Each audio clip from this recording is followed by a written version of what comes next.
퇴직 후 절대로 참여하지 말아야 할 6가지 모임. 당신은 아마 평생 동안 수많은 만남, 회의, 친구들과의 모임에 참여했을 것입니다. 그러나 나이가 들수록 중요한 질문을 스스로에게 던져야 합니다. 이 모든 만남이 정말 나에게 즐거움과 에너지를 가져다 주는 걸까? 아니면 어떤 모임은 그저 한숨을 쉬고 피곤하고 무거운 기분만 들게 할까요? 최근에 저는 나이 든 분으로부터 아주 흥미로운 이야기를 들었습니다. 젊었을 때 그는 항상 모든 모임과 회의에 참여하는 것을 즐겼습니다. 그 이유는 항상 시간이 많다고 느끼고 외로움을 피하고 싶었기 때문입니다. 하지만 나이가 들고 나서 그는 한 가지를 깨닫기 시작했습니다. 모든 만남이 즐거움이나 만족을 주는 것은 아니라는 사실입니다.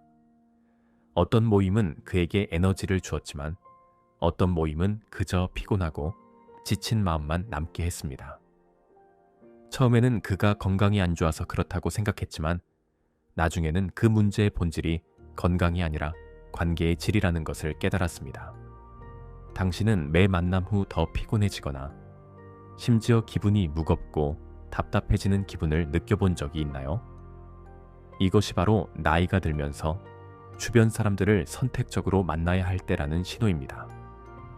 노후의 삶은 많은 만남으로 바쁘게 지내는 것이 아니라 진정으로 당신에게 가치와 기쁨, 평안을 주는 사람들과의 시간을 선택하는 것입니다. 오늘은 나이가 든 사람들이 반드시 피해야 할 6가지 모임을 공유하려고 합니다. 이러한 모임들은 단지 불안감을 느끼게 할 뿐만 아니라 당신의 건강과 정신에도 부정적인 영향을 미칠 수 있습니다. 함께 이 모임들을 살펴보고 어떻게 퇴직 후 삶을 보호할 수 있을지 알아보세요. 시작하기 전에 구독, 좋아요를 누르고 알림을 켜서 다음에 더 유익한 정보를 놓치지 마세요. 다음은 퇴직 후 피해야 할 6가지 모임입니다. 1. 질투와 시기로 인한 갈등을 일으키는 모임. 우리가 나이가 들수록 관계에서의 상처는 점점 더 깊어집니다. 최근에 저는 성공한 사업가로부터 한 이야기를 들었습니다. 그는 30년 동안 고등학교 친구들과의 모임에 참석했지만 이제는 더 이상 참여하고 싶지 않다고 합니다. 처음에는 바빠서 가끔 참석하지 못한다고 생각했지만 점차 그는 일부러 그 모임을 피하게 되었다고 합니다. 처음에는 사업이 성공하면 친구들이 더 기뻐하고 그를 따뜻하게 맞이할 줄 알았지만 상황은 달라졌습니다. 그들은 그에게 더 많은 돈을 기부하라고 요구했으며 심지어 몇몇은 그가 사업에서 실패하길 바란다는 말까지 했습니다. 서울대학교 노인심리학연구소의 연구에 따르면 60세 이상 사람들의 67%가 친구나 가족으로부터 질투와 시기를 경험한 적이 있다고 합니다. 이러한 부정적인 감정은 관계에서 갈등을 일으킬 수 있기 때문에 주변 사람들과의 소통에서 신중함이 필요합니다. 아마 당신은 이런 관계를 피할 방법에 대해 궁금할 것입니다. 전문가들은 만약 만남에서 질투와 시기가 느껴진다면 그 모임을 피하는 것이 좋다고 조언합니다. 이것은 이기적인 선택이 아니라 자신과 다른 사람들의 평화와 행복을 지키는 행동입니다. 2번째, 술을 중심으로 한 모임. 최근에 저는 65세의 친구 김영우 씨를 만났습니다.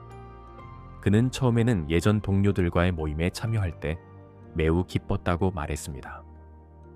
단지 몇 잔의 술을 마시며 즐겁게 대화하는 것만으로도 좋았다고 합니다. 그러나 시간이 지나면서 그는 그런 모임 후에는 항상 마음이 우울해지고 점점 그 모임들을 두려워하게 되었다고 합니다. 친구들과 술을 마시며 옛 추억을 나누는 모임은 따뜻하고 친밀하게 느껴질 수 있지만 나이가 들면서 이러한 모임은 건강에 영향을 미칠 뿐만 아니라 관계에도 해를 끼칠 수 있습니다. 최근에 저는 한 모임에 참석했을 때 고혈압 약을 복용하고 있다고 이야기했습니다. 그러자 몇몇 사람들이 조롱하며 그런 약을 먹고 있으면 술을 마시면 안 된다고 말했습니다. 결국 저는 억지로 술을 마셨고 그날을 응급실에서 보내야 했습니다. 하지만 이런 모임에서는 여전히 사람들이 술을 마시며 스트레스를 푸는 방법을 모른 채 계속 술에 의존하려고 합니다. 퇴직 후에는 이러한 모임이 더욱 위험해질 수 있습니다. 내일 출근할 걱정이 없어진 후 길어지는 술자리와 쓸데없는 이야기들이 매우 해로워질 수 있습니다. 이러한 만남은 대개 과거의 이야기를 나누고 누구의 승진 이야기를 하거나 누가 누구에게 어려움을 줬다는 등의 이야기를 반복하며 끝내는 모든 사람들이 분노와 불쾌감만 남게 됩니다. 비록 다음날 후회하더라도 이런 일들은 계속 반복됩니다. 이런 만남은 감정적으로 상처를 주는 것뿐만 아니라 건강에도 심각한 위험을 초래할 수 있습니다.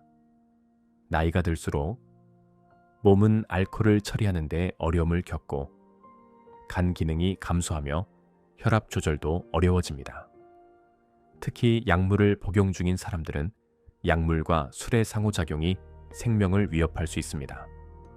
연구에 따르면 65세 이상에서 과음하는 경우의 절반 이상이 이런 모임 후에 발생한다고 합니다. 그럼에도 불구하고 여전히 60% 이상이 이런 모임에 참석하고 있습니다. 아마도 당신은 참석하지 않으면 되지 않냐고 생각할 수 있습니다. 하지만 오랜 관계를 끊는 것은 결코 쉬운 일이 아닙니다. 그렇다면 어떻게 이런 상황을 피할 수 있을까요? 오늘날에는 술 없이도 즐겁게 만날 수 있는 다양한 대체 모임들이 있습니다. 예를 들어 아침 산책 후 커피 한 잔을 나누는 모임이나 주말에 등산을 하며 인생 이야기를 나누는 그룹, 또는 그림을 그리며 차를 마시는 클럽 등이 있습니다. 처음에는 술이 없으면 재미없을 거라 생각했지만 지금은 우리는 후회하지 않고 편안하게 대화를 나눌 수 있습니다. 이런 관계들은 더욱 깊어지고 서로를 더 잘 이해하게 됩니다. 사실 지금이 바로 우리가 선택해야 할 때입니다. 술 없이도 좋은 관계를 만들 수 있고 명확하고 맑은 대화를 통해 더 진지하고 깊은 관계를 쌓을 수 있다는 것을. 세 번째, 당신의 에너지를 소모하는 사람들. 모임 후에 갑자기 피곤하거나 정신적으로 무거운 기분을 느낀 적이 있나요? 만약 그렇다면 당신은 아마 에너지를 빨아들이는 사람들, 즉 에너지 뱀파이어를 만난 것일 수 있습니다. 최근에 저는 68세의 이은정 씨에게서 이런 이야기를 들었습니다. 그녀는 대학 시절부터 알고 지낸 한 친구와의 관계에서 어려움을 겪고 있습니다. 처음에는 그 친구가 긍정적인 사람이라고 생각했지만 점차 만날 때마다 자신의 에너지가 점점 고갈되는 것을 느꼈다고 합니다. 서울대학교 고령자 연구소의 연구에 따르면 65세 이상의 78%가 정기적인 만남 후 감정적으로 탈진감을 경험했다고 말했습니다. 이 탈진감은 단순한 피로가 아니라 건강에 심각한 영향을 미칠 수 있습니다. 에너지를 소모하는 사람들은 몇 가지 뚜렷한 특징을 가지고 있습니다. 첫 번째는 그들이 자기 이야기만 관심을 기울인다는 점입니다. 그들의 자녀나 손자에 대해 이야기하며 다른 사람들의 이야기는 전혀 신경 쓰지 않습니다. 한 번은 제가 병원에 입원한 이야기를 나누었는데 그 사람은 바로 자기 손자가 명문학교에 입학했다고 자랑하며 대화를 전환했습니다. 그때 저는 매우 실망스러웠습니다. 이런 사람들은 자신에 대해서만 이야기하고 다른 사람의 감정은 전혀 고려하지 않습니다. 또한 그들은 종종 부정적인 이야기만을 합니다. 때로는 다른 사람의 불행을 이야기하면서 기뻐하기도 합니다. 건강보험공단의 연구에 따르면 부정적인 대화에 자주 노출되면 면역 체계가 약해지고 우울증에 걸릴 확률이 3배나 높아진다고 합니다. 이런 모임에서는 종종 누가 암에 걸렸고 누가 치매에 걸렸다는 이야기가 나오는데 저는 그럴 때마다 신체적으로나 정신적으로 지치게 됩니다. 또 다른 특징은 그들이 다른 사람의 감정을 전혀 고려하지 않는다는 점입니다. 예를 들어 제 친구 중에는 자녀가 아직 취업을 못했지만 그녀는 언제나 자신의 아들이 대기업에 다닌다고 자랑합니다. 그녀는 그 이야기가 그 친구에게 얼마나 상처가 될 수 있는지 전혀 생각하지 못합니다. 나이가 들수록 우리 몸과 마음의 에너지는 한정적입니다. 그래서 우리와 시간을 함께 보낼 사람을 신중하게 선택하는 것이 매우 중요합니다. 에너지를 소모하는 관계는 감정적으로 피곤하게 할 뿐만 아니라 우울증, 불면증 등 건강 문제로 이어질 수 있습니다. 그렇다면 우리는 무엇을 해야 할까요? 첫째, 자신의 감정을 정직하게 인정하는 것이 중요합니다. 만약 모임 후에 피곤하거나 정신적으로 무거운 기분이 든다면 그 관계가 건강하지 않다는 신호일 수 있습니다.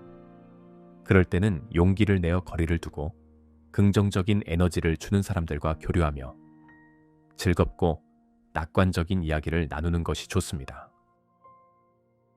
네 번째 품격이 부족한 사람들. 나이가 들면서 우리가 주의해야 할 매우 중요한 요소는 바로 품격입니다. 안타깝게도 나이가 많아졌음에도 불구하고 여전히 만남에서 품격을 지키지 못하는 사람들이 있습니다. 최근에 저는 70일 세인 이은미 씨를 만났습니다. 그녀는 10년 넘게 가입했던 동호회를 떠난 이유를 나누어 주었습니다. 처음에는 그 친구가 그냥 직설적인 사람이라고 생각했지만 점차 그녀는 그 친구가 직설적일 뿐만 아니라 다른 사람에 대한 존중이 부족하고 예의 없이 행동하며 무례하다는 것을 깨닫게 되었습니다. 한국노인복지학회 연구에 따르면 품격이 부족한 행동은 노인들에게 스트레스를 주는 원인으로 스트레스의 3대 원인 중 하나로 꼽힙니다. 이 중요한 점은 품격이 부족한 행동이 혈압 상승과 면역 체계 저하로 이어질 수 있다는 것입니다. 품격이 부족한 사람들은 뚜렷한 특징을 가지고 있습니다. 그들은 종종 다른 사람을 공개적으로 모욕하거나 조롱합니다. 한 번은 한 모임에서 누군가가 다른 사람의 옷차림을 비웃었고 그 사람은 매우 부끄러워했습니다. 또 그들은 항상 자기 이익만 생각하며 모임 시간 변경을 아무런 알림 없이 혼자 결정하거나 다른 사람의 상황을 고려하지 않고 자신 집 근처에서 모임을 하려고 합니다. 또한 그들은 다른 사람의 사적인 일들을 무심코 공개합니다. 한 번은 저는 개인적인 건강 문제를 친구에게 얘기했지만 그 친구는 바로 그 내용을 다른 사람들에게 이야기해 버렸습니다. 그 이후로 저는 그 친구와 편안하게 대화할 수 없었습니다. 나이가 들수록 우리는 더욱 지혜롭고 품격을 유지해야 합니다. 그러나 어떤 사람들은 나이가 들어가면서 예의를 잃고 그것이 바로 우리가 말하는 노인의 분리 증후군입니다. 신체적, 정신적으로 약해지면서 그동안 억눌렸던 감정들이 쉽게 표출되기 시작하며 이로 인해 그들은 통제되지 않는 행동을 하게 됩니다. 이러한 행동은 오랜 관계를 파괴하고 모임의 분위기를 망칠 수 있습니다. 처음에는 나이가 많은 사람이라서 이해하고 넘어가야 한다고 생각할 수 있습니다. 그러나 이러한 상태가 계속된다면 그들의 품격이 부족한 행동은 점점 심각해져 결국 모임의 분위기가 무겁고 불편해지게 됩니다. 어떤 경우에는 30년 동안의 모임이 이런 행동들로 인해 깨질 수 있습니다. 그렇다면 우리는 무엇을 해야 할까요? 품격이 부족한 사람들과의 관계는 끊는 것이 가장 좋습니다. 이것은 이기적인 결정이 아니라 자신의 정신 건강을 보호하기 위한 지혜로운 선택입니다. 대신 존중과 이해를 바탕으로 함께 아름답고 의미 있는 추억을 만들 수 있는 사람들과 시간을 보내는 것이 좋습니다. 5명의 사람들이 모여서 소통이 어려워지는 모임들. 처음에는 우리는 단지 5명의 작은 그룹으로 차를 마시며 걷고 서로의 이야기를 들었습니다. 하지만 시간이 지나면서 참여 인원이 늘어나고 모임은 혼잡해졌습니다. 이 모임에 대한 제 이야기의 주인공은 73세의 최영희 할머니입니다. 원래 간단한 만남이었지만 50명 이상이 참여하게 되었고 각자 자신만의 이야기가 있어 대화가 정말로 어려워졌습니다. 모임은 시간이 지나면서 점점 더 많은 사람들이 참여하게 됩니다. 처음에는 사람들끼리 진심으로 이야기를 나누며 깊이 있는 대화를 나누었습니다. 그러나 참여 인원이 늘어날수록 대화의 질은 점점 떨어지기 시작했습니다. 너무 많은 사람들이 있어서 예전처럼 깊은 대화를 유지하기 어려워졌습니다. 서로 듣기보다는 마치 사람들이 돌려 말하기만 하는 듯한 느낌이 들었습니다. 이렇게 사람들이 많은 모임에서는 여러 가지 문제가 발생할 수 있습니다. 첫 번째로, 소통의 질이 떨어집니다. 대화는 더 이상 깊은 논의가 아닌 간단한 인사로만 이어집니다. 사람들은 각자 다른 구석에서 시끄럽게 이야기하게 되고 중요한 이야기는 더 이상 공유되지 않게 됩니다. 두 번째로, 사람들이 많아지면 규칙과 의무가 더 무겁게 느껴집니다. 갑자기 회장 선출, 회비 징수, 자원봉사 활동 등이 생기고 자유롭고 편안했던 분위기는 사라집니다. 세 번째로, 그룹의 인원이 많아질수록 파벌이 생길 확률도 커집니다. 사람들은 작은 그룹으로 나누어지고 서로 대립하고 경쟁하게 됩니다. 심지어 회장 선출과 같은 문제로 논쟁이 일어날 수 있습니다. 전문가들은 한 그룹이 너무 커지면 그룹 구성원 간의 관계가 복잡해지고 이로 인해 긴장이 생기며 스트레스를 유발할 수 있다고 말합니다. 특히 나이가 들수록 이러한 복잡한 관계가 정신 건강에 부담을 줄 수 있습니다. 또한 그룹이 커질수록 재정적인 부담도 커집니다. 참여하는 사람이 많아질수록 회비가 증가하고 이벤트 비용도 더 많이 들며 매달 큰 금액을 지불해야 할 수도 있습니다. 게다가 그룹 여행, 자원봉사 활동, 기타 기부 등이 추가적인 비용을 발생시킬 수 있습니다. 정해진 수입이 있는 사람들에게는 이러한 지출이 큰 재정적 부담이 될 수 있습니다. 그렇다면 우리는 무엇을 해야 할까요? 전문가들은 나이가 들어가면서 진정한 친구들과 깊은 관계를 쌓는 것이 중요하다고 조언합니다. 사람들과의 관계는 큰 그룹보다 작은 그룹에서 더 깊고 의미 있는 것들이 많습니다. 작은 그룹에서 진지하고 친밀한 관계를 만드는 것이 정신 건강에 도움이 되고 삶의 질을 향상시킬 수 있습니다. 가장 중요한 것은 원래의 그룹 본질을 지키는 것입니다. 모임에서 따뜻함과 진정성을 유지하기 위해 때로는 불필요한 것들을 과감하게 포기하는 용기도 필요합니다. 6. 불필요한 지출을 요구하는 모임들, 무료라고 홍보되지만 종종 경계해야 할 함정을 숨기고 있는 불필요한 지출을 요구하는 모임들이 있습니다. 제76세에 친구 김정희 씨는 고령자 모임에 무료 여행에 참여한 후 큰 돈을 잃은 이야기를 공유했습니다. 처음에는 무료로 제공되는 휴식 여행이라 생각했지만 돌아오는 길에 건강 제품을 200만 원에 구입하도록 유도당했습니다. 통계에 따르면 지난 한 해 동안 고령자들이 사기당한 금액은 700억 원이 넘습니다. 이러한 사기 사건들은 종종 무료 혹은 사교적인 관계라는 명목으로 발생합니다. 사기 수법은 점점 더 교묘해지고 있습니다. 예를 들어 1. 무료 건강검진.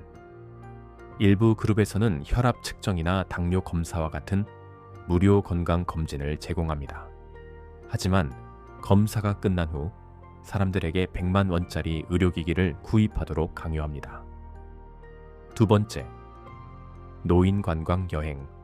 일부 그룹은 제주도와 같은 장소로 무료 여행을 제공하며 맛있는 식사와 즐거운 활동도 포함되어 있습니다. 그러나 여행 내내 건강제품을 판매하는 센터로 데려가며 결국 고가의 기능성 식품을 사도록 유도합니다. 세 번째, 가짜 종교 모임이나 자원봉사 모임. 이러한 그룹은 자원봉사 활동에 참여하도록 초대하지만 후에 비공식적이고 투명하지 않은 금융활동에 참여하도록 유도합니다. 이런 사기 수법은 무료와 교류라는 이름 아래 숨겨져 있으며 고령자들의 재산을 속여 빼앗으려 합니다. 사기를 당한 후 고령자가 잃게 되는 것은 노후 준비로 모은 저축일 수 있으며 이를 되돌리는 것은 매우 어렵습니다. 그렇다면 우리는 어떻게 해야 할까요? 전문가들은 다음과 같은 몇 가지 조언을 제공합니다. 4. 무료라는 말을 들으면 항상 의심하라. 어떤 모임이나 여행이 무료라고 광고되면 주의하세요. 5번째, 모임에서 물건을 구매하는 것을 거절하세요. 모임에서 물건을 사거나 기부를 요구하면 단호히 거절하세요. 6번째, 결정을 강요하는 모임에 참여하지 마세요. 그룹에서 즉시 결정을 내려야 한다고 요구하면 참여를 피하세요. 7번째, 큰 금융 결정을 내리기 전에 가족이나 친구와 상의하세요. 큰 재정적 결정을 내리기 전에 가까운 사람들과 상의의 사기를 방지하세요. 가장 중요한 것은 거절하는 습관을 기르는 것입니다. 좀 더 생각할 시간이 필요하다는 간단한 말 한마디가 충분합니다. 서두르지 말고 결정을 내리세요. 당신의 재산은 인생의 결과물입니다. 이 재산을 보호하는 것은 단지 돈을 보호하는 것이 아니라 당신의 삶을 보호하는 것입니다. 비디오 요약. 노년기에 접어들면서 우리는 의무나 강제감 때문에 만남에 참여할 필요가 없습니다. 자신에게 평화롭고 행복을 가져다주는 관계와 만남을 선택하십시오. 때로는 아니요라고 말하는 것이 자신의 건강과 행복을 지키는 가장 좋은 방법입니다. 마지막으로, 진정한 친구는 많지 않아도 괜찮습니다. 작지만 진심 어린 작은 그룹이 중요합니다. 이러한 관계들이 여러분의 삶을 더욱 의미 있고 풍성하게 만들어줄 것입니다. 건강하고 행복한 노년을 보내며 현명한 선택을 하시길 바랍니다. 여러분의 이야기를 댓글로 공유해 주세요.